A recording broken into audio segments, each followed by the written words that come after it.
Hello, my name is Nathan Led and I'm a member of the Morgans research team. This month we have included Dalrymple Bay Infrastructure, stock code DBI, in our best ideas list. DBI owns the long-term lease to the Dalrymple Bay coal terminal in central Queensland. This coal terminal services the mostly metallurgical coal mines in that region, allowing them to export their coal into the global market. The metallurgical coal gets used for steel making and steel production. DBI has stable cash flows and strong risk mitigants for its revenues, for its costs, and also for its capital expenditure.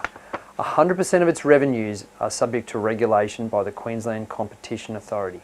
And what is important is that recently the Queensland Competition Authority has allowed a transition of this regulation from heavy-handed to light-handed regulation.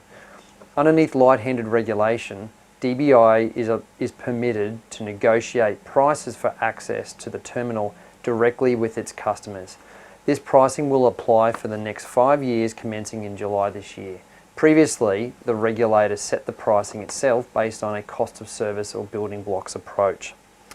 If there is a dispute underneath this light-handed regulation, then the Queensland Competition Authority will step in as the arbitrator and make a decision. But this decision is made on the basis of 12 principles which are different and more beneficial to DBI than underneath the heavy-handed regulation. So overall, a positive outcome for DBI, allowing it to have greater negotiating power with its customers, as well as de-risking the stock for those worried about the impact of heavy-handed regulation going forwards. So we'll now see DBI enter a period of negotiations with its customers. It may very well actually end up in arbitration, but ultimately, whatever the outcome of the pricing negotiations is, it will backdate to 1 July this year, and we have confidence that the negotiations will ultimately see revenues increase for the terminal. Separately, but linked to what's happening on the revenue side, is the debt service cost that we expect to actually fall for Dalrymple Bay. Each 5-year regulatory cycle at the start, Dalrymple Bay puts in place interest rate swaps to hedge the floating rate exposure on its debt. Interest rate swap costs have actually reduced quite substantially since 5 years ago, so we expect to see some quite meaningful cost savings coming through as existing interest rate swaps expire and are replaced by swaps at current market prices.